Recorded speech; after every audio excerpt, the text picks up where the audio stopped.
vous êtes venus écouter, mais c'est quand même moi qui vais lancer cette journée. Je me présente, je suis Virginie Carolo-Luttrau, maire de Port-Jérôme-sur-Seine, présidente de Cosseine Agglo, et très heureuse de vous accueillir pour la deuxième année consécutive pour l'ensemble de vos travaux. L'année dernière, nous avions évoqué la fin de vie, qui est un sujet que j'avais traité aussi en spectatrice au sein du Césaire, qui s'était aussi approprié cette question pour rendre un rapport, et je fais aussi partie du Césaire au titre de ma vice-présidence de la région Normandie.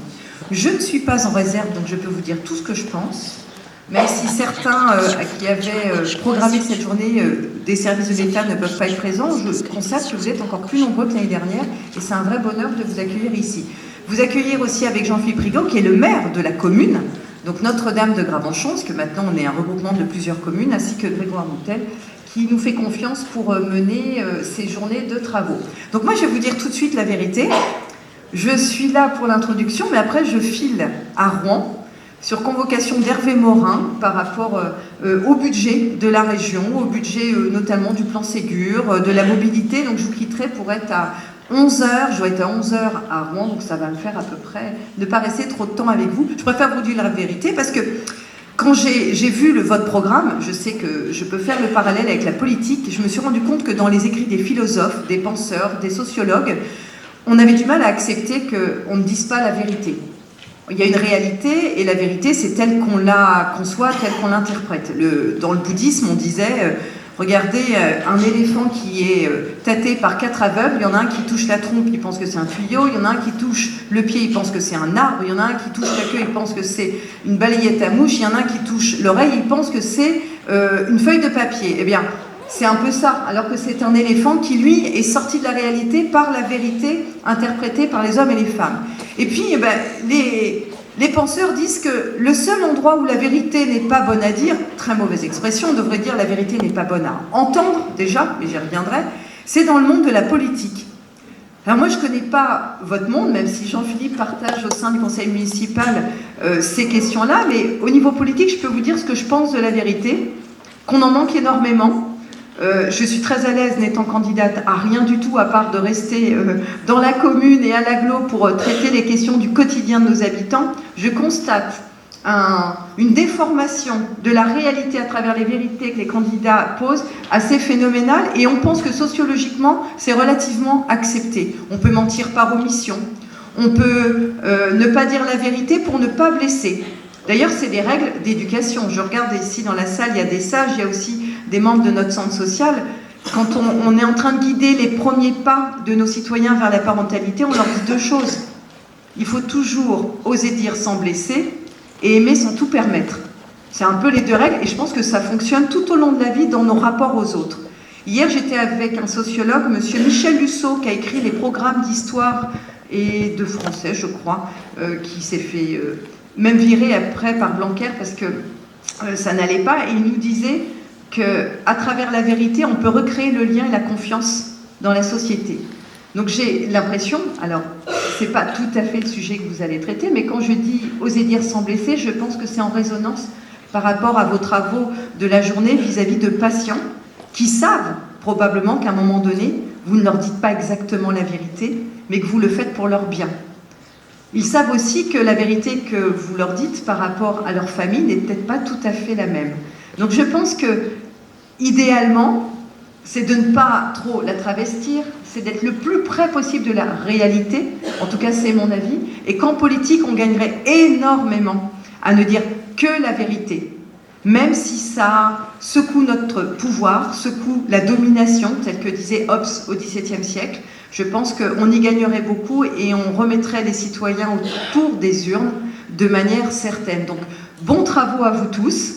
Je ne pense pas avoir perturbé vos piliers concernant la réalité et la vérité. Bons travaux, surtout, travaillez bien, et nous sommes vraiment, encore une fois, ravis de vous accueillir ici à Port-Jérôme-sur-Seine, à Notre-Dame de Gravenchon, et vous êtes les bienvenus, même si vous allez faire d'autres coins éloignés dans le territoire pour vos prochains travaux, vous serez toujours les bienvenus ici dans la commune. Merci à vous et très bons travaux.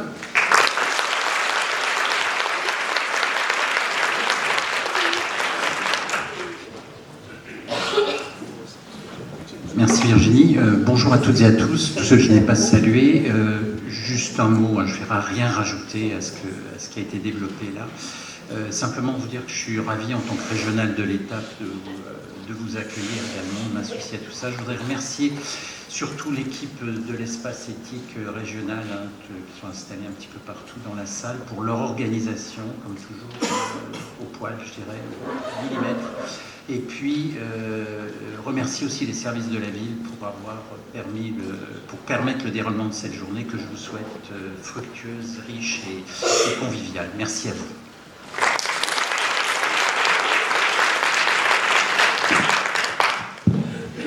Ce petit micro parce que sinon je vais être trop petit pour l'autre.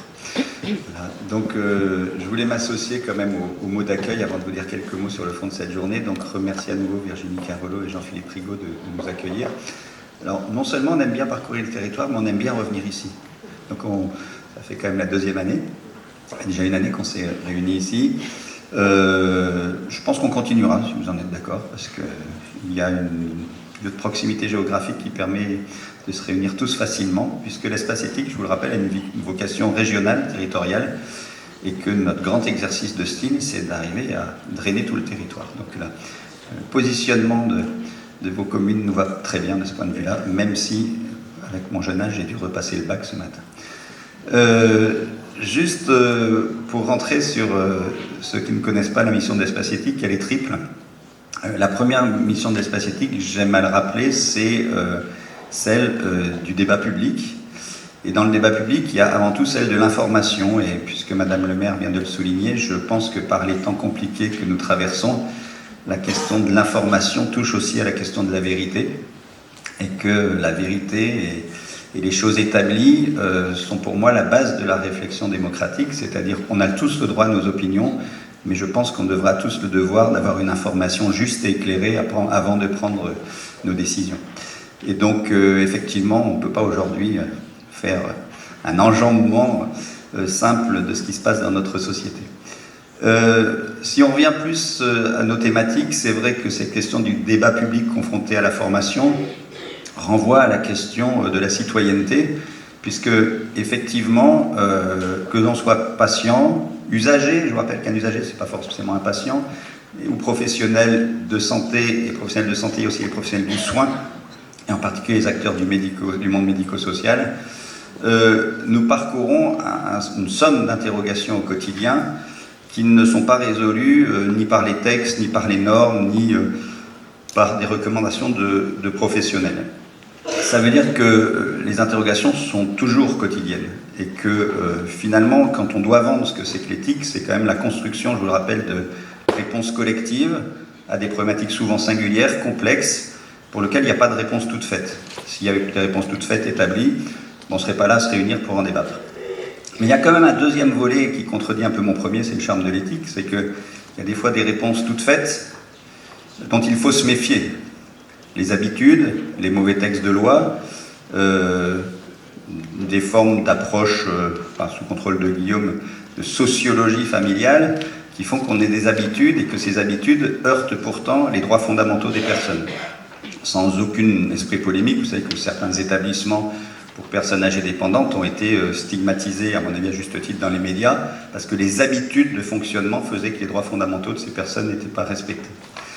Donc, voilà, continuer à réfléchir, c'est aussi se rappeler dans cette singularité de ce que l'on fait par habitude est toujours bon pour les personnes dont on s'occupe. Avec une image un peu facile en miroir, mais que j'aime bien, se rappeler que toujours celui dont on s'occupe pourrait être nous-mêmes, et donc se projeter dans cette interface qui est assez lévinassienne, on pourrait dire, mais que l'autre est toujours une part de nous-mêmes. Et l'inverse est vrai aussi. L'autre thématique de la journée, alors celui de vérité et information, croise un peu ce qu'on dit, c'est Madame le maire, mine de rien, je vais vous intégrer à l'espace éthique, vous avez dit beaucoup de choses dans vos propos. Faut-il dire toute la vérité? On dirait que d'un point de vue d'une forme de philosophie morale sur le respect de la parole donnée ou le respect de l'individu qu'on en faisant, on dirait oui toujours. Or, on sait que dans les pratiques de soins, pendant des années, on a tué la vérité à certains patients sur leurs pronostics, leurs maladies, au nom de la bienveillance, peut-être au nom de la bienfaisance, mais avec toute cette dérive paternaliste qui fait qu'au bout d'un moment, à force de ne pas dire, on est tombé dans le mensonge. Et à force de ne pas dire, pour faire le loin sur problématique de fin de vie, eh bien, on a des gens qui n'ont pas pu organiser leur départ, parler avec leurs proches, faire venir leur notaire, et qui touchent du coup à des droits fondamentaux non respectés. Donc, protéger les gens en ne disant pas tout a aussi des conséquences négatives pour la personne. Et à l'inverse, je ne ferai pas partie de ceux qui vous diraient qu'il faut révéler la vérité n'importe comment, à n'importe quel moment, avec la question de la temporalité. Pour tous les soignants qui sont dans la salle, on sait que c'est un vrai sujet. Donc c'est pas un sujet simple. Et puis l'autre versant, qu'on parcourt beaucoup dans le territoire, ce qui m'amène à donner la deuxième mission quand même de l'espace éthique, qui est d'aider à la constitution des groupes d'éthique clinique dans le territoire, initialement, et maintenant des groupes d'éthique territoriaux qui ne sont plus cliniques, puisqu'on fait de l'éthique dès qu'on s'occupe d'une personne, à moins qu'il y ait une clinique du monde médico-social, une clinique du grand âge, on pourrait en débattre, hein, c'est peut-être aussi une nouvelle forme de clinique, mais en tout cas, on s'interroge beaucoup sur la question du parcours de l'information entre les personnes dont on s'occupe et les proches. Je pense que je ne vous apprends rien, mais que là aussi, notre expérience de terrain, à force de venir vous voir et de travailler avec vous, montre que les sujets méritent d'être travaillés. Un exemple que vous parcourez tous, hein, la question de la sexualité de deux résidents dans un établissement, que ce soit pour jeunes adultes en situation de handicap ou personnes de grand âge, nécessite-t-elle d'en informer les parents, hein, et parce que cette pratique nous semblerait nécessairement partageable. À titre personnel, je pense que jamais aucune de mes partenaires n'a appelé mes parents pour leur dire la façon dont je me comportais le soir, ou peut-être le soir, peut-être à 14h aussi. Donc, cette forme d'humour qui nous détend un peu nous rappelle quand même qu'il faut toujours se poser la question de pourquoi ferait-on différemment avec des populations vulnérables, et pourquoi à chaque fois qu'on parle de protection des populations vulnérables, quelque part on leur retire des droits fondamentaux. Donc on va essayer, voilà, de réfléchir à ces questions-là, qui ne sont pas simples. Je vous rappelle que l'idée, c'est pas du tout de sortir avec des vérités acquises, mais de se dire que si l'on ne réfléchit plus, on va certainement un peu dans le mur. Donc du coup, cette journée pour nous, elle est toujours très riche, parce que pour les gens qui ne connaissent pas cette journée, on leur dit à chaque fois, venez, la lumière sera sur vous, et venez parce que du coup, vous allez apprendre des autres. Et apprendre des autres, c'est à travers effectivement les histoires, les narrations cliniques ou dossiers que vous allez vous présenter. Et bien forcément, hein, on s'enrichit les uns les autres de cette journée, c'est toujours un très beau moment pour tous.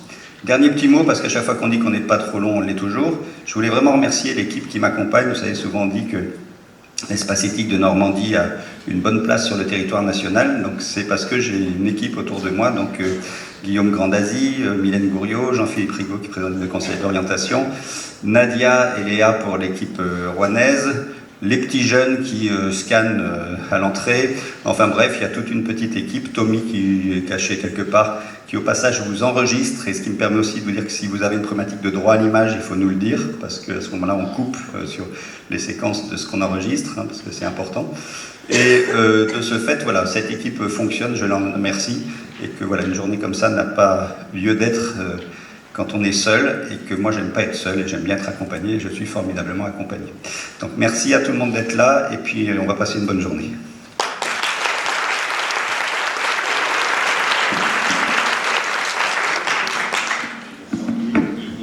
Il m'incombe, mais après on verra comment on se partage les rôles avec Mylène et Guillaume et Nadia et Léa, d'appeler donc la première intervention, donc l'équipe de l'ADAPI 27, donc sous l'égide de Jacques Serpette, mais qui lui, comme moi, pourrait dire qu'il n'est pas seul, il a une formidable équipe autour de lui, pour nous présenter, eh bien, voilà, je ne vais pas trop spoiler l'affaire, mais un sujet qui touche éminemment les propos introductifs que je viens de porter. Alors, l'idée, c'est qu'on a plutôt du temps, hein, et qu'on peut discuter après chaque cas pour faire tourner la salle. Donc, enfin, on ne sera pas trop stringent, mais l'idée, c'est qu'il y a 20-25 minutes de présentation et après, une discussion avec la salle sur chaque intervention. Donc, Jacques et son équipe, je vous salue et je vous remercie d'être là. Bonjour à tous. Merci infiniment, Grégoire. Je commencerai d'ailleurs par... moi aussi, remercier les reines. Je vais évoquer un petit peu tout le parcours qu'on a fait et puis évoquer effectivement quelques éléments de réflexion que je peux avoir et puis appuyer sur des pratiques de l'association. Donc je trouve ça déjà assez incroyable. On a très très peu d'espace commun entre le médico-social et le syndical. On se rencontre dans des quasiment jamais, alors, quelquefois au Conseil territorial de santé, dans des aspects très politiques de santé et du médico-social, mais des espaces où on réfléchit ensemble, où on partage des réflexions ensemble, j'en connais pas d'autres. Ça fait quand même quelques années que je travaille dans le secteur, c'est la première fois. Merci infiniment de permettre ces échanges, de s'enrichir tel que vous l'avez dit tout à l'heure. Je pense que c'est une richesse et on a tant de choses à faire sur deux champs particulièrement qui nous préoccupent. L'accès aux soins, qui est dans l'heure dramatique, et la qualité de l'accueil des personnes en situation de handicap, notamment des personnes avec TND, des troubles neurodéveloppementaux, où là, les questions de cet aspect-là, effectivement, sont quelquefois compliquées. Et je constate, et je l'ai encore constaté d'ailleurs dans une intervention récente avec les REN, que le secteur médical connaît assez mal, ou ont des idées assez inattendues du médico-social.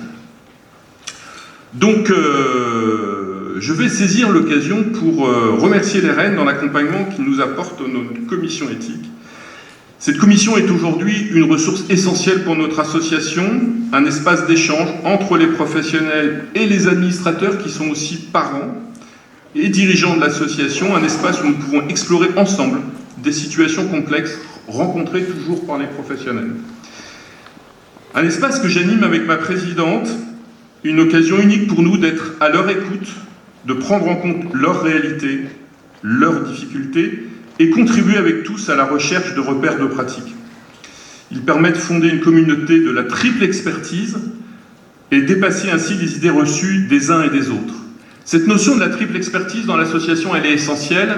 Chacun a son expertise. Bien sûr, les professionnels ont une expertise, on part toujours de leur situation des professionnels, mais aussi les parents. Les parents, et peut-être qu'on pourra le réévoquer dans la journée, l'expertise des parents, la prise en compte des parents avec les limites qu'aussi j'évoquerai sur la personne est sujet de droit et qu'il y a des espaces qui lui est réservé, mais la place des parents dans un accompagnement de personnes en situation de handicap est essentielle. Pour ceux qui connaissent, j'ai eu la chance, le privilège de rencontrer le professeur Zuckman, qui avait fait toute sa carrière avec des enfants et des adultes polyhandicapés, où la question de la communication, par exemple, en fait, seules les mamans, quelquefois, arrivaient à comprendre des situations que personne ne savait lire et ne savait comprendre des personnes accompagnées. Et puis, bien sûr, la personne en tant que telle, qui est experte, quelle que soit sa situation, et qui doit être pris en compte, et ça, je vais y revenir.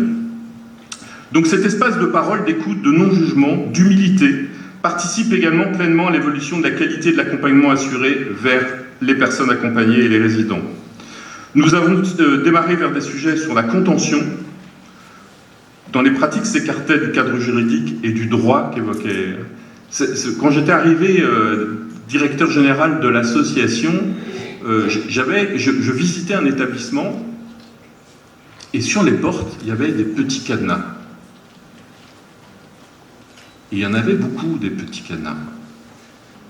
Je dis, mais qu'est-ce que c'est que ces petits cadenas? Et en fait, on m'expliquait, c'est des personnes qui sont enfermées dans les chambres la nuit. Et je dis, mais c'est pas possible, ça, on ne peut pas enfermer les gens comme ça, sans aucune procédure, rien. Et je n'y arrivais pas. Le médecin, d'ailleurs, m'avait pris pour un col blanc en disant, mais atterrissez sur Terre, on n'a pas le temps. Les équipes n'étaient pas du tout, il n'y avait aucune procédure, et je n'y arrivais pas. Ça n'avait pas bougé, pourtant Et quand on a commencé à réfléchir avec l'ensemble des professionnels, pour dire en effet, il y a des situations complexes, on a réussi à faire évoluer, et ces contentions ont diminué de manière très sensible, très importante, dans un cadre réfléchi avec les REN, et qui permet aujourd'hui de tendre vers effectivement une pratique la plus respectueuse de chacun. On a aussi travaillé bien sûr sur la sexualité, Grégoire en parlait tout de suite, et là aussi on a été effectivement sur l'accompagnement de personnes polyhandicapées qui n'avaient peu de ressources et qui effectivement avaient un droit absolu un droit rappelé sur le droit de tous à une vie sexuelle, une vie, j'aime pas le terme vie affective et sexuelle, je préfère le terme amoureuse et sexuelle, et puis un droit qui est compliqué dans une collectivité, soit. Et donc on a réfléchi, on a accepté par exemple l'intervention de masseuses tantriques ou d'accompagner un résident à acquérir un sextoy qui est là. Sur cette question-là, premier élément de secret, on a évoqué le fait que ce professionnel n'avait à le dire à personne. Personne, bien sûr, ne devait savoir que tel ou tel résident avait acquis un sextoy par rapport à des pratiques qu'il souhaitait avoir dans son intimité. Donc là, déjà, on a écrit le fait que le professionnel pouvait l'accompagner, mais se taire, tant vers les autres professionnels, et encore plus vers, effectivement, sa famille. Plus récemment, nous sommes questionnés sur nos pratiques, sur le consentement aux soins des personnes polyhandicapées non verbales, et là aussi sans jugement, avec une parole libre et écoutée de chacun. Je vais en arriver maintenant par rapport, suite à peut-être ce retour d'expérience de notre commission essentielle, et cette volonté de l'étendre sur l'ensemble des établissements, sur tenter de réfléchir un petit peu sur le thème de la journée. Alors, qui va avoir forcément un angle médico-social, mais vous allez voir effectivement ce lien aussi avec l'aspect médical. Donc, dirigeant d'une association médico-sociale, ex-directeur d'un dispositif d'accompagnement pour adultes TND, avec des troubles de santé ou avec des troubles de santé mentale, je vous propose de partager cette humble réflexion. Seul intervenant du médico-social, a priori, ou en tout cas, je suis touché par cette sollicitation qui, je l'espère, contribuera au débat de la journée. Je vais commencer par vous raconter deux histoires. Une première histoire où, un jour, directeur d'un établissement, un juge d'instruction m'appelle, peut me dire, voilà, j'ai une personne avec des troubles de la déficience intellectuelle, du trouble, d'ailleurs, on devrait dire de développement intellectuel, qui a commis des actes très graves vis-à-vis d'un enfant qui était gardé par sa maman, qui allait aux assises, et qui devait être soit incarcéré, et le juge me dit s'il est incarcéré, il avait une tête d'ange, ce jeune homme, il avait une petite tête d'ange, on lui aurait donné 16 ou 18 ans, il va avoir sans doute des agressions lui-même sexuelles ou des agressions de la part de ses détenus. Il m'a dit, écoutez, je souhaiterais qu'il soit accueilli dans votre établissement, et j'avais, je pense, un temps très très court, je crois de l'ordre d'1 heure, pour prendre cette décision d'accueillir ce jeune homme que je ne connaissais absolument pas, avec quand même une histoire grave des actes qu'il avait commis par rapport à une agression sexuelle vers un enfant. Et assez vite donc que j'ai accepté, et j'ai décidé avec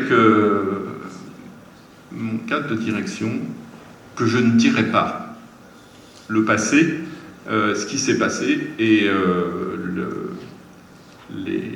les faits qu'il avait commis.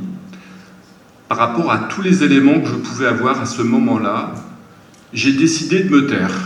J'ai décidé de me taire parce que, évidemment, chacun, je pense, peut le comprendre, que cette image qu'on allait coller autrement, cette crainte qui n'était a priori absolument pas étayée par les éléments que je pouvais avoir, je n'ai jamais dit pourquoi cette personne était admise dans l'établissement. Il n'y a jamais eu l'ombre d'un début de problème. D'ailleurs, ce jeune homme a eu aussi une rencontre amoureuse. Il vit aujourd'hui avec sa conjointe dans un appartement. Mais c'était pas simple quand même, parce qu'en plus, il fallait répondre immédiatement. Et puis une deuxième histoire, qui va faire écho à l'actualité cinématographique. J'ai commencé ma carrière pour organiser des séjours de vacances.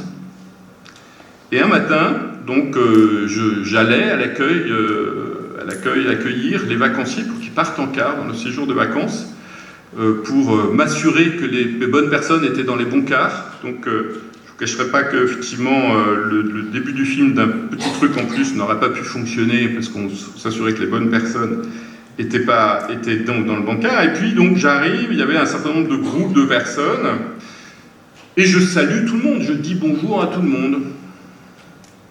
Les gens me disent bonjour, me saluent, me serrent la main. Et quelques secondes après, il y a un éducateur qui vient me voir, très troublé. Il me dit, je ne sais pas ce qui s'est passé, parce que le monsieur à qui vous avez serré la main, il ne touche personne.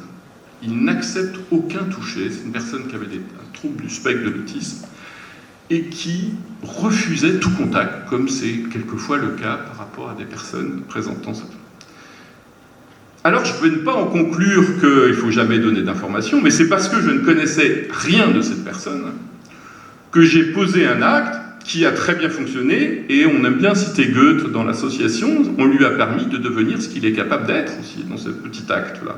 C'est-à-dire de dire, effectivement, il m'a serré la main, alors que pendant des années dans l'établissement, il refusait tout contact physique, encore moins serrer la main. Alors c'est un petit exemple, mais vous allez voir que, effectivement, ça pose la question quelquefois, est-ce qu'il faut qu'on sache tout d'un dossier, et notamment les questions liées à des troubles, à des maladies qui sont quelquefois mal maîtrisées, quelquefois même par les médecins, excusez-moi, je vais me faire engueuler après, mais c'est pas grave, mais en tout cas par des professionnels que je suis, dont je ne suis pas médecin, donc je ne maîtrise pas tous les concepts, et on va l'évoquer sur d'autres maladies qui amènent effectivement une stigmatisation importante.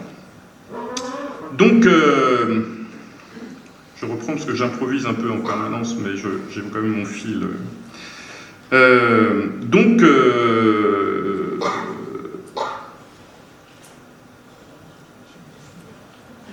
Sur ce dernier point, nous nous orientons sur des pratiques vers la présence systématique de la personne quand nous parlons d'aide. Ça veut dire qu'effectivement, sur cette question, sur la nature de la passage d'informations, en tout cas dans nos pratiques, il y a une association qui regroupe les travailleurs des EHPAD qui s'appelle Nous aussi, et qui a un slogan « Jamais sur nous sans nous ». Et on essaye de pratiquer cet aspect-là, c'est-à-dire quand on va parler de la situation de la personne, elle sera là, elle sera toujours là. Même quand cette personne peut présenter un trouble important du développement intellectuel, nous partons toujours du principe de sa capacité à comprendre. En tout cas, elle est là. Et effectivement, les choses peuvent changer. Un jour, expliquant ce principe à un groupe d'éducateurs spécialisés, j'avais l'impression que le ciel leur tombait sur la tête en me disant « mais on ne pourra pas dire la même chose, il y a des choses qu'on ne pourra pas dire. » Sans doute. Sans doute, effectivement, les choses vont être dites de manière différente. Mais je crois que si nous ne parlons pas de la même manière, nous n'utilisons pas les mêmes mots, des mots plus entendables et probablement plus respectables, les choses ne fonctionneront pas. On était avant, il faut savoir, dans le médico-social, on était sur des pratiques très courantes qui sont un petit peu encore d'actualité, où les professionnels se réunissaient et pensaient le projet de la personne, qu'est-ce qui était bien pour lui. Puis à la fin, au bout d'un moment, on allait lui expliquer ou prendre en compte un moment ou un autre, mais c'était un espace professionnel et un espace avec la personne accompagnée. Et là, effectivement, on va développer une autre pratique que je vais développer juste après. Donc sur les mots utilisés, je voudrais revenir sur la puissance parfois négative de certaines informations et plus particulièrement celles particulièrement portées par une forte connotation stigmatisante. Avons-nous besoin de transmettre toutes les informations, même partielles, connues ou contenues dans un dossier ? Je pense que parfois ces informations peuvent avoir un effet négatif sur son potentiel. Certaines informations sur l'histoire de la personne ou ses troubles ou le nom de la pathologie sont parfois source de dévalorisation. En effet, sans se cacher des troubles de la personne, certains termes médicaux, souvent absolument pas maîtrisés par les professionnels non médicaux, peuvent être source de comportements d'attente ou de recherche de mimétisme et de frein au potentiel de la personne. Je prends l'exemple de la schizophrénie. Et son risque, effectivement, de s'attendre et de fondre sur des attentes imagées de la maladie et de la représentation qu'on a de cette maladie. J'avais été impressionné, y compris par des éducateurs spécialisés qui sortaient de formation, quand on avait accueilli une personne, effectivement, dont il savait qu'il était schizophrène. Il était sûr qu'il avait un couteau derrière le dos pour agresser la première personne qu'il allait croiser, ce qui n'est absolument pas ça. Dans cette maladie bien plus complexe. Et forcément, l'accueil avait été compliqué, il avait fallu faire intervenir l'hôpital psychiatrique, dédramatiser. Et je pense qu'on est plutôt, effectivement, à se contenter de parler des troubles. Par exemple, quelquefois dans la schizophrénie, pas toujours, il y a des personnes qui entendent des voix. Parlons de ce trouble-là. D'ailleurs, il y a beaucoup de personnes qui entendent des voix. Ça devient pathologique, je crois, j'en parle devant les médecins. C'est quand on pense que ce n'est pas sa propre voix, mais on pense que c'est la voix d'un tiers. D'ailleurs, il y a une association assez intéressante qui s'appelle les entendeurs de voix. Là aussi, on pourrait parler de paire aidance tout à fait intéressante sur cette question-là. Ainsi, je préconise plutôt de parler des troubles avec une vision non définitive. Ça, c'est aussi un aspect très important on ne sait pas, le devenir, l'évolution, rien n'est fermé, d'espérer effectivement des évolutions de comportement, et bien souvent, les personnes vont bien au-delà de ce qu'on peut penser de leur capacité à évoluer. Et d'ailleurs, sur cet exemple-là, il y a une recherche de médecins qui a été portée au Japon, et qui a abouti au fait qu'ils n'utilisaient plus le terme schizophrénie, et qu'a priori, ils avaient montré que effectivement, les comportements avaient effectivement évolué, que les images et le lien que ça pouvait avoir de donner ce nom de cette maladie pouvait avoir un impact sur le devenir de la personne.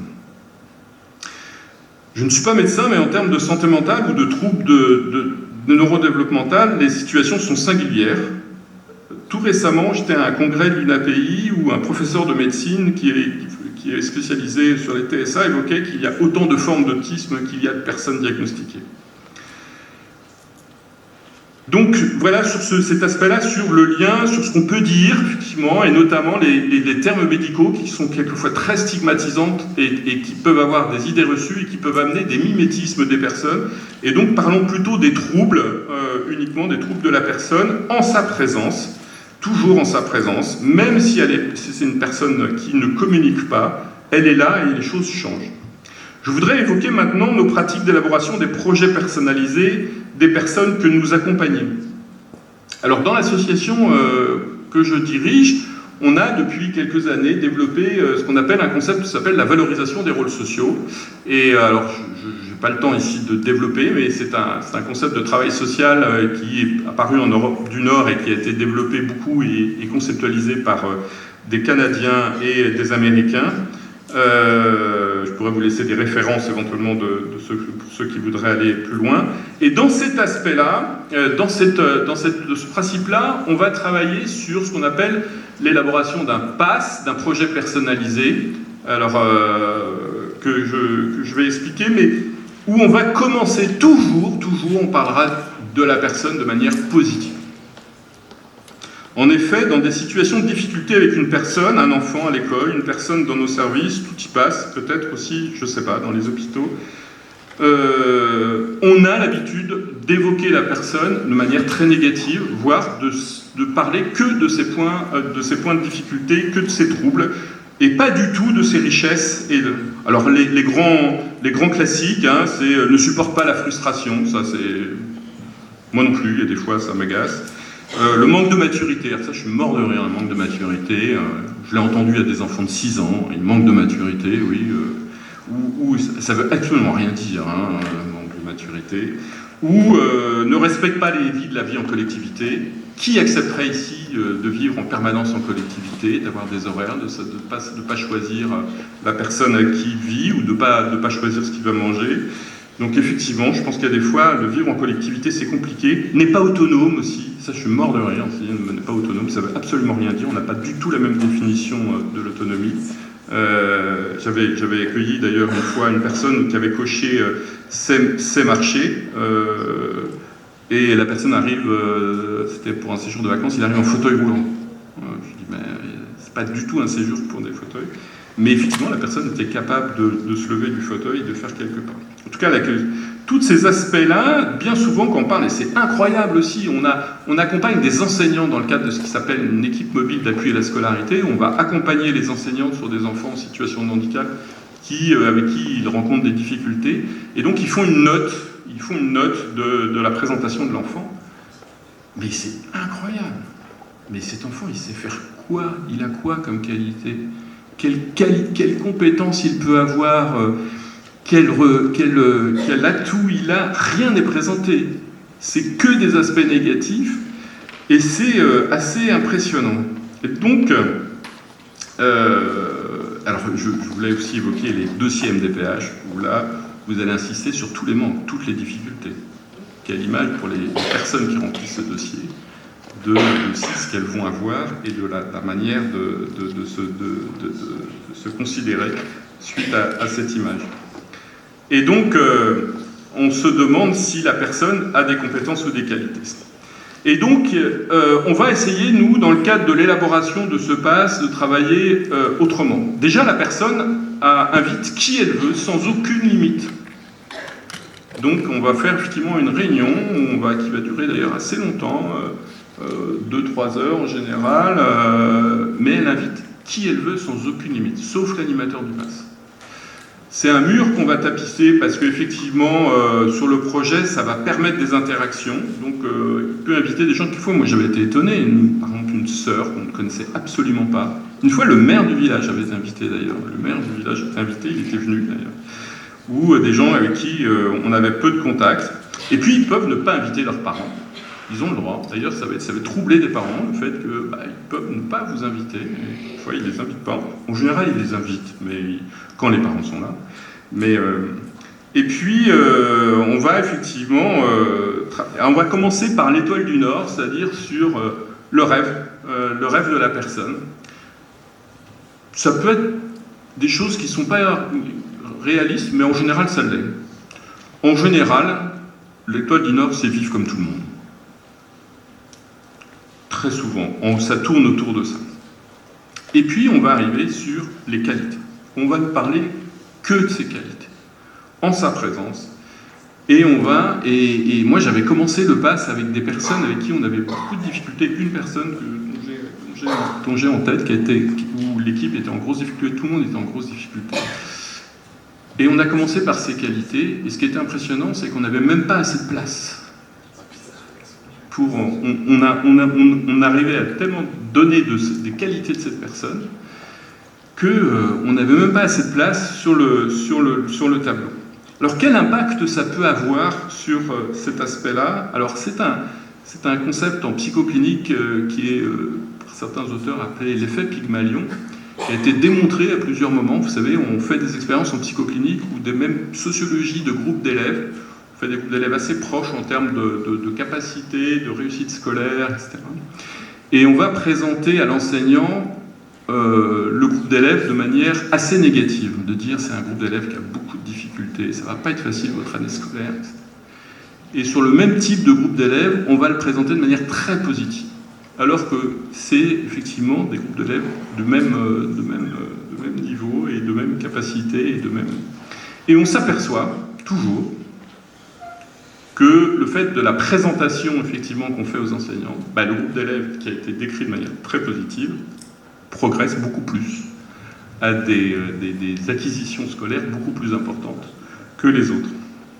Alors effectivement, c'est un effet d'abord sur les professionnels, sur la manière, et d'ailleurs je le recommande, peut-être, je ne sais pas dans quelle mesure ça peut se faire en ce moment, mais en tout cas qu'on a une difficulté de comportement et tout, de commencer une réunion en disant on va faire un tour de table et on va parler uniquement de ces points positifs. Ça a un impact important et sur effectivement la dynamique et le progrès. Donc ça a un impact sur les professionnels, ça a un impact bien sûr sur l'entourage de la personne, sur les personnes qui la côtoient. Il y a des paroles dures, hein. Moi j'entendais un parent qui disait « t'es un bon à rien ». D'entendre ça de son père, c'est quand même compliqué. Et de voir effectivement qu'il a plein de capacités et qu'il va pouvoir faire, qu'il a aussi plein de qualités pour pouvoir avancer, c'est quand même une autre image. Et puis bien sûr, ça a un impact pour la personne en tant que telle, d'entendre des choses positives sur elle, que des choses positives. Alors ça ne veut pas dire qu'avant la réunion, on n'a pas pu travailler sur effectivement la situation de la personne, mais pendant la réunion, on n'est que sur des aspects positifs. Je ne sais pas si la pratique que vous avez, c'est des choses que vous faites de temps en temps. La pratique, si je peux me permettre, c'est surtout très important, c'est de vérifier que la personne en fait comprend ce qu'on lui dit. C'est la base, je dirais, du respect.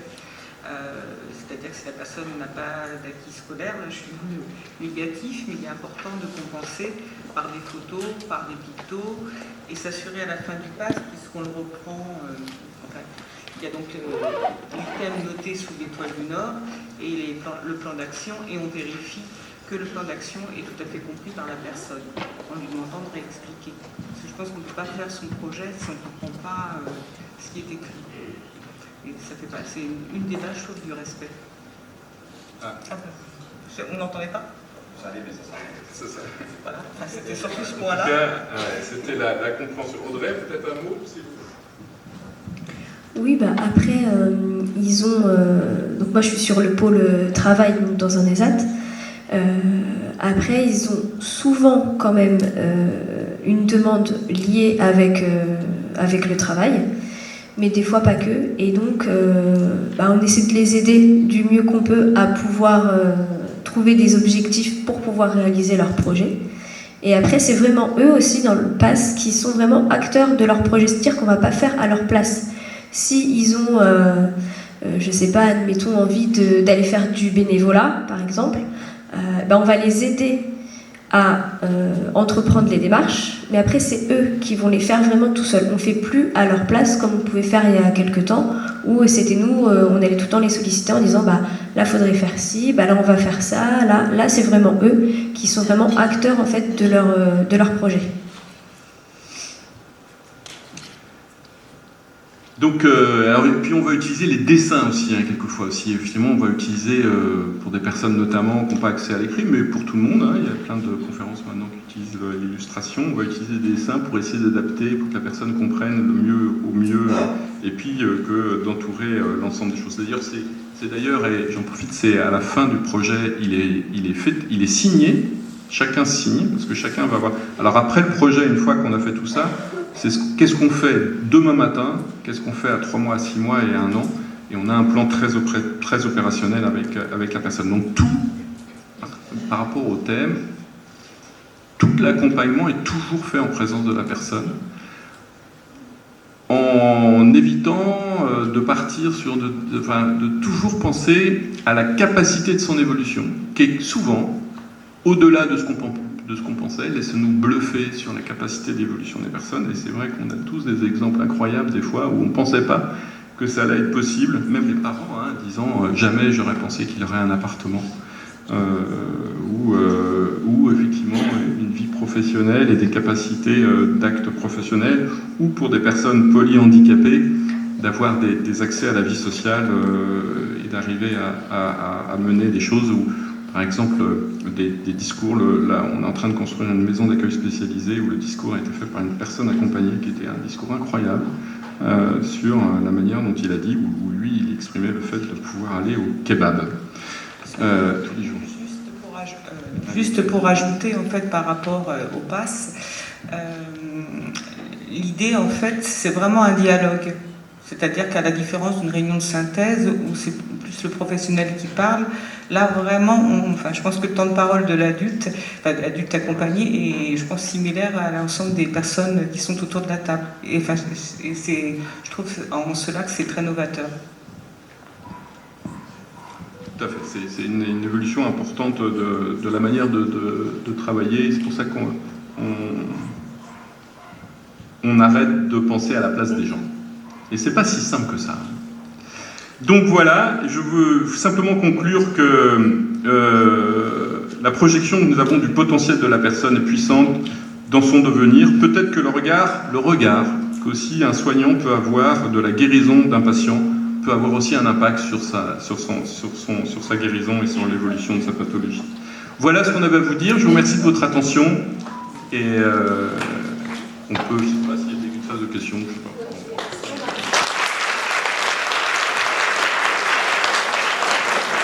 Vous avez qu'à vous asseoir parce que vous avez bien mérité, puis on va passer la parole à la salle. Alors, je ne sais pas s'il y a une ou des premières questions qui sont soulevées, donc on va faire circuler le micro.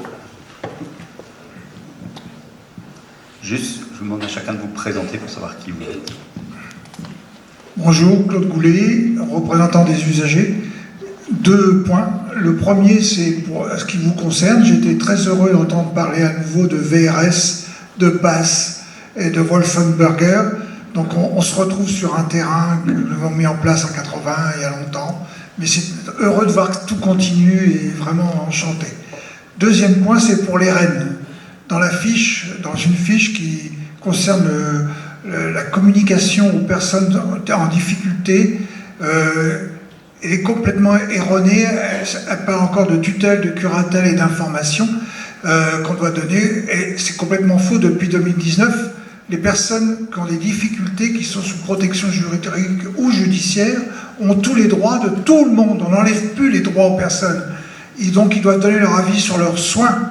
Ils peuvent voter, ils peuvent se marier. Ils sont libres maintenant. Alors que dans la fiche, on parle encore de tutelle, de curatelle, mais il y a 11 mesures. Et qu'en même temps, s'il y a un désaccord sur les soins entre un tuteur et la personne, c'est seulement à ce moment-là que le juge intervient. Donc tout le dossier qui a été fait sur la partie tutelle-curatelle est faux, avec un autre point aussi, c'est que depuis 2019, il n'y a plus de juge des tutelles non plus. Donc il y a un juge de la protection, mais donc maintenant il faut revoir toute cette fiche qui est complètement pas bonne. Les personnes qui ont des difficultés intellectuelles ou autres ont tous les droits de tous les citoyens. C'est simplement ça. Juste, merci. D'abord, je suis très heureux. Vous connaissiez la VRS. Je suis passionné de VRS depuis une dizaine d'années. Et je pense que l'ensemble des professionnels, depuis maintenant quelques années, c'est un repère important pour tous les professionnels, même si la VRS c'est quelque chose de en fait très ambitieux. Et l'atteinte, et je vous recommanderai le livre d'un Canadien qui a écrit, dont je fais un petit passage aussi, et je pense que ça se développe de plus en plus, et je vous incite à vous y intéresser.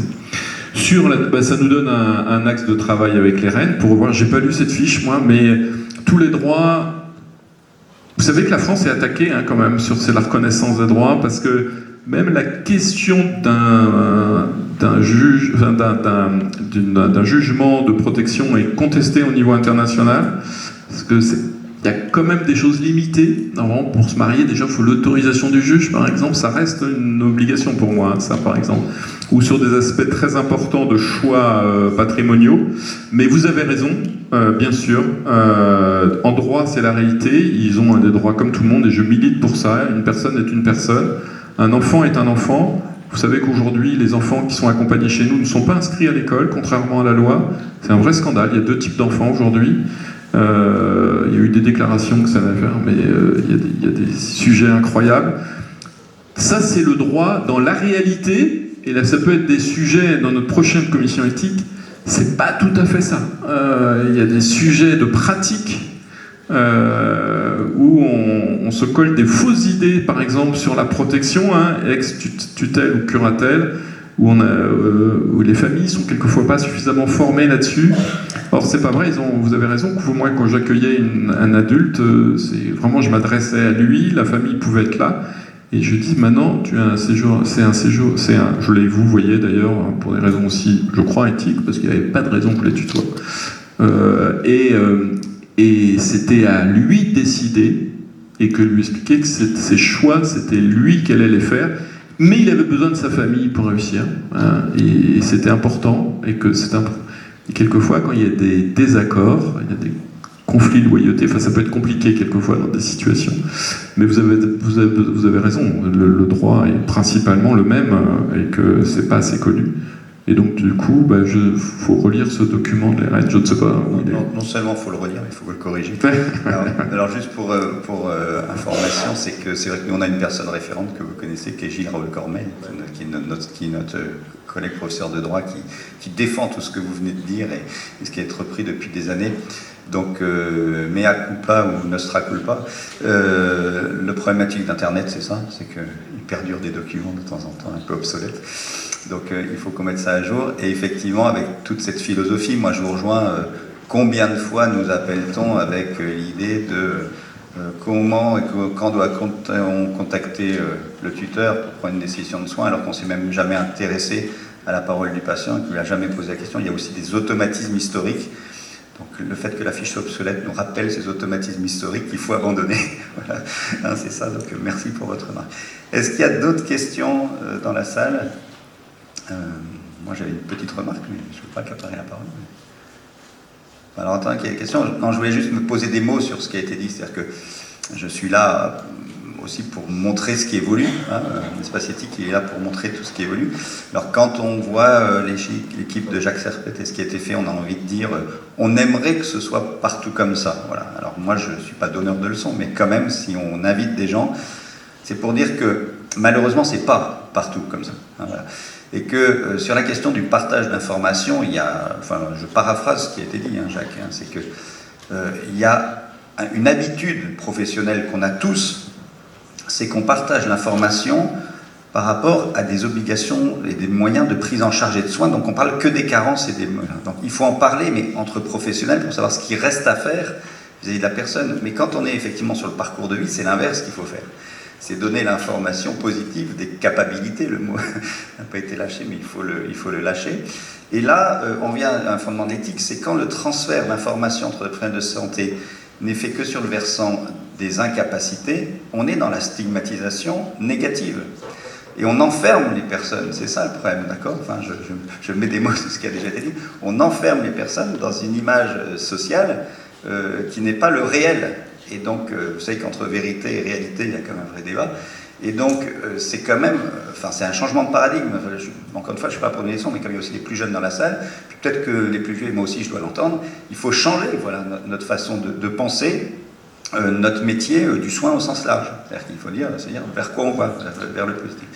Alors, ça, c'est la première remarque. Donc, les mots stigmatisation, discrimination sont forcément derrière. Et puis, ça a été dit, enfin, moi, je rappelle aussi, du coup, les fondements de l'éthique et du droit, c'est qu'un partage d'informations, normalement, doit se faire avec le consentement de la personne, et si possible, en présence avec elle. C'est-à-dire, que dirions-nous, d'accord, nous tous, ici, dans cette salle, si on partageait des informations, en plus, avec une philosophie de guider notre destinée, notre projet de vie, sans qu'on soit certain. Et là aussi, petite expérience, mais très bienveillante, des fois de services qui nous appellent, en disant « Ah, on ne sait pas trop quoi faire », et la première question que l'on pose, des fois, c'est « Qu'en a dit la personne ?»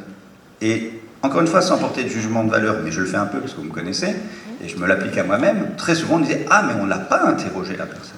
C'est assez fréquent, hein, encore dans le soin, encore dans le monde médico-social. Par contre, tout le monde a été interrogé autour, d'accord ? Les parents, les proches, voilà. Mais la personne elle-même, des fois, a été oubliée. Voilà. Deux choses dans ce que vous venez de dire. Effectivement, de parler effectivement des incapacités, ça a un impact sur les professionnels et on enferme la personne, mais c'est un impact sur la personne elle-même, qui s'enferme elle-même quelque part, ou dont on enferme d'ailleurs, qu'on enferme elle-même, qu'on appuie sur toutes ces lacunes, et ça a un impact important, quelquefois assez essentiel. Sur la place de la personne, vous savez, quand moi j'avais commencé à élaborer les premiers projets, c'était pas le PASS au départ, la première question que je posais, je veux dire, qui va décider de ce qu'on va faire, de ce qu'on va écrire, qui? Et la personne citait tout le monde. Sa famille, son moniteur, le directeur... Et souvent, elle ne se citait pas. Je dis, mais non, c'est vous qui allez décider. C'est vous qui êtes signateur. Et c'est la loi, Code de l'action sociale, c'est une co-contractualisation entre la personne et l'établissement. Et ça a été long de faire prendre conscience que c'est elle qui allait décider, parce qu'elle était habituée qu'on pense à sa place. C'était même pire, parce qu'au début des réunions, en fait, je n'avais pas compris, les premières réunions, les gens pleuraient. Je dis, mais pourquoi les gens pleurent? Parce qu'à chaque fois qu'ils étaient invités avec le directeur dans cette salle, c'était pour se faire engueuler. Et donc les gens pleuraient. Bon, on a dépassé ça, et en tout cas, après, assez vite, ils savaient que... Et ce projet, d'ailleurs, on ne l'a pas dit, quelquefois ce projet, il est affiché dans la chambre du résident, ils l'affichent eux-mêmes, ils ont ce repère, ils savent très bien ce sur quoi on s'est engagé pour eux. Petite réflexion par rapport à ce qu'a dit Jacques en attendant les questions de la salle, si elles se manifestent. J'aimerais que tout le monde fasse de la médecine, mais bien sûr c'est une boutade, mais quand on parlait des représentations des maladies, on a tous une représentation des maladies. Moi je vais vous citer une question que je pose souvent aux étudiants en santé de première année. Je leur demande, est-ce qu'un patient atteint de maladie d'Alzheimer peut consentir? Vous avez l'ensemble des mains quasiment qui se lèvent pour dire non. Or la clinique de la maladie d'Alzheimer fait que 80 à 85%, il y a des études, de patients atteints de maladie d'Alzheimer sont capables de consentir vous savez un peu plus que l'étudiant en médecine, mais parce qu'il y a des stades évolutifs de la maladie, il y a des évolutions progressives, tout ça sont des évidences. Mais il n'empêche qu'en termes de représentation collective sociale, à force d'entendre parler, y compris dans les médias, voilà, de la dépendance extrême et des situations les plus gravissimes, ça imprègne nos cerveaux. Donc quand je disais à chacun refaites de la médecine, on a une obligation, je crois, aussi, de s'approprier la réalité clinique des gens dont on s'occupe. Voilà. Et encore une fois, ça nous touche tous, mais c'est des obligations. Voilà. Et donc effectivement, puisqu'on a parlé des cases, les cases sont-elles adaptées au projet individuel et tout? On sait que non, mais on est dans des approches aussi normatives. Ça, c'est un autre débat de l'éthique. Vous savez, le normatif versus la singularité. C'est vrai que les espaces rédactionnels, il y a des pays, moi j'ai travaillé un peu avec les Québécois, où quand on doit monter un dossier MDPH, il y a une visio enregistrée de la personne qui exprime ce qu'elle veut faire, et la commission voit la visio de la personne qui s'est enregistrée, qui exprime ses besoins oralement, et ses capacités. Et voilà. Et c'est pas pareil que la case. Voilà. On est dans un pays très normatif, très administrativé aussi. Je jette pas la pierre, mais néanmoins, il faut avoir conscience, voilà, de tout ça. C'est ce que m'évoquaient aussi les propos qui ont été tenus. Donc je ne suis pas un révolutionnaire, ne sortez pas du cadre, mais faites vivre le cadre différemment de celui qu'on vous impose et qu'on nous impose. On peut avoir cette intelligence de terrain subtile de dire, oui, in fine, il y aura des cases, mais avant de les avoir remplies, on les a fait vivre différemment. Est-ce que Jacques ou l'équipe a des points à ajouter? Donc, pour un peu revenir sur ce que M. Serpette disait, donc moi, avant d'arriver sur le pôle travail, j'ai travaillé 16 ans en masse. Donc avec quand même une population, avec des personnes en fauteuil, pour la plupart qui n'ont pas accès à la parole, mais qui malgré tout arrivent très bien à se faire comprendre. Et justement, quand on les a mis au centre en fait de leur projet, et des fois on pouvait être étonné parce qu'en fait ils savent très bien ce qu'ils veulent et même ce qui est bon pour eux, parce que quand donc Monsieur Serpette évoquait tout à l'heure qu'il y avait certains personnes accompagnées qui pouvaient être enfermées dans leur chambre pour des raisons diverses et variées. C'est vrai qu'après qu'on ait fait les premières commissions donc éthiques, on s'est posé beaucoup de questionnements, et on a aussi, pour certains, questionné les personnes qui, justement, étaient enfermées dans leur chambre. Et en fait, pour certains, on s'est rendu compte que, en fait, par moment, en fait, c'est eux qui venaient nous demander en nous disant « Là, je me sens pas bien, j'ai envie d'être un peu exclu du groupe, je sens que... » Donc, c'est la personne qui demandait, donc on se mettait d'accord, en fait, avec lui en disant « Voilà, jusqu'à tel moment, et après on revient te voir, et tu nous dis si tu veux ou pas ressortir. » Mais c'était vraiment la personne, en fait, qui décidait du moment où lui, il se sentait pas bien. Et du coup, ça évite aussi beaucoup de donner un peu à tort et à travers des si besoins, qui sont donnés dès qu'il se passe quelque chose, on va lui donner un si besoin. En fait là, en questionnant vraiment la personne et en l'autorisant aussi quelque part à venir nous voir vraiment quand ça va pas, pour vraiment nous demander, parce qu'ils en ont le droit. Et voilà, il y a beaucoup moins de si besoin, et il y a beaucoup moins aussi de personnes contenues dans leur chambre. Merci beaucoup. Dernière question, enfin dernière ou avant-dernière.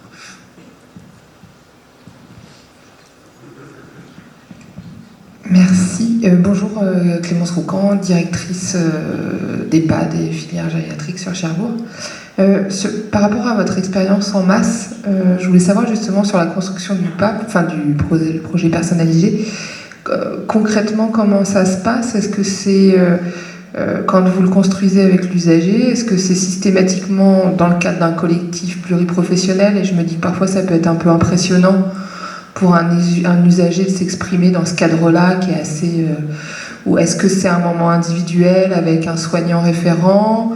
Vous parliez tout à l'heure d'usagers qui n'avaient pas forcément des facilités à communiquer. Justement, comment vous arrivez à dépasser cette barrière-là pour construire le projet avec la personne?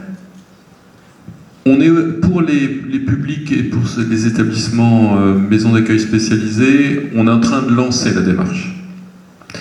Mais la réflexion, d'abord les retours qu'on a, alors c'est vrai que pour une personne non verbale qui peut avoir effectivement une communication très limitée, c'est forcément spécifique. Mais ce qu'on sait, ce qui est important sur le pass, d'abord le lieu va être important, même la disposition de la salle. Mais c'est vrai que la question à partir du moment que le nombre des personnes qui vont être autour, ça va être important aussi.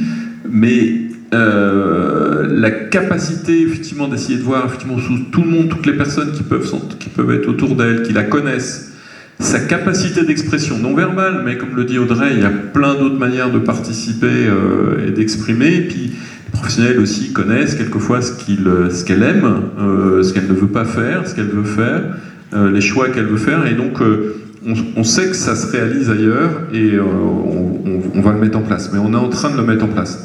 Il y a eu juste une petite réflexion qu'on a montée, c'est que si ma présidente était là, elle préciserait que on évite le terme usager pour en fait la raison de droit aussi.